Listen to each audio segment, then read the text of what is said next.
আসো আসো, রেস খেলতেছি। জানি পারবা না, তার জন্য ভালো গাড়িতে উঠছি। কইলাম না পারবা না, হারছো। কত সুন্দর ভিউ, কোটি টাকার ভিউ, দেখলেই পরানটা জুড়াইয়া যায়। আর এই যে গরিবের মিনি কক্সবাজার, আমরা সবাই গোসল করতেছি, সবাই একসাথে। কারফিউ শেষ আর আমরা চলে এসেছি। হ্যালো এভরিওয়ান, আসসালামু আলাইকুম, it's me Abdul Malik, welcome to my new another blog. আজকে আমরা যাচ্ছি সবাই পদ্মাপাড়ে গোসল করতে এবং ফুটবল খেলতে। বিগত অনেক দিন হয়ে গেল কোনো ব্লগ ট্লগ দেওয়া হয় না। আজকে আমরা এত সুন্দর একটা মুহূর্ত কাটাতে চলেছি, ক্যামেরা বন্দি না করলেই নয়। এটা হচ্ছে বিশ্বাসবাড়ি উচ্চ বিদ্যালয়, আর আমরা বরাবরের মতো রওনা হয়ে গেছি। আমাদের সাথে আছে 3টা বাইক, বশির ভাই, লিটন ভাই, সুমন কাকা, ফ্রাজ, সামিহান, আমির হামজা, জুয়েল ভাই।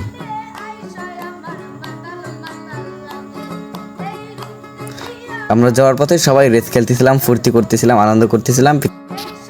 আর পিছনের গাড়িতে সাউন্ড বক্স আছে। ফ্রাজ, ওই যে ওরা আমাদেরকে ওভারটেক করে চলে গেল। আর পিছনে আছে জুয়েল ভাই আর আমির হামজা।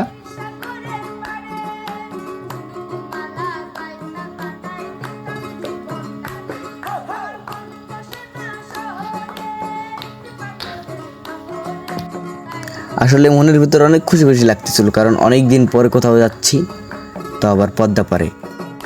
অর্ধেক পথ আসতে না আসতেই গাড়ির হাওয়া শেষ। গাড়ির চাকায় হাওয়া দিয়ে নিলাম, আবার আমরা রওনা হয়ে গেলাম।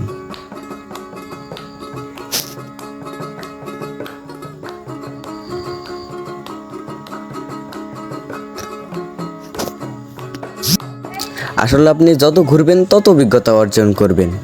ঘোরার মাঝে একটা শান্তি আছে, যে ঘুরে সেই জানে। আমাদের পাশে যেই খালটি দেখতে পাচ্ছেন, এটি একটি নদী। এটি একটা সময় ভুবনেশ্বরীর নামেও পরিচিত ছিল, এখনও আছে। এই নদীতে ইলিশ মাছ ধরতো মানুষ। এটা মূলত 70 থেকে 80 বছর আগের কথা, আমাদের মুরব্বীদের কাছ থেকে শোনা।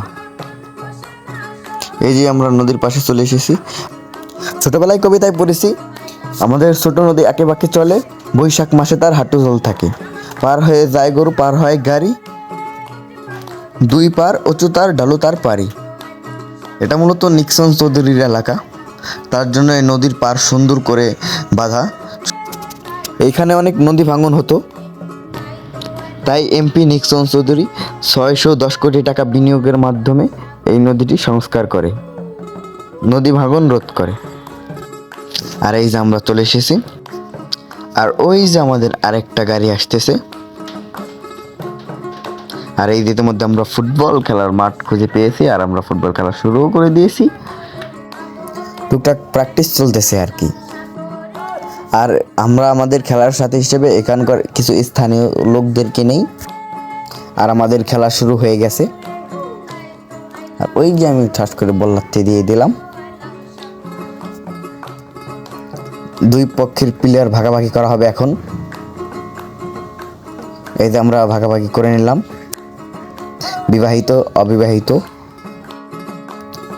আজকে আমাদের আসার মূল উদ্দেশ্য ছিল আমরা পদ্মা নদীতে গোসল করব। কত সুন্দর ভিউ।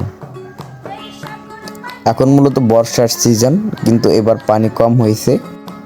আজকের ভিডিওটা এই পর্যন্তই। সবাই ভালো থাকবেন, সুস্থ থাকবেন, চ্যানেলটি সাবস্ক্রাইব করবেন, আর পেজ হলে ফলো দিবেন। সবাইকে ধন্যবাদ।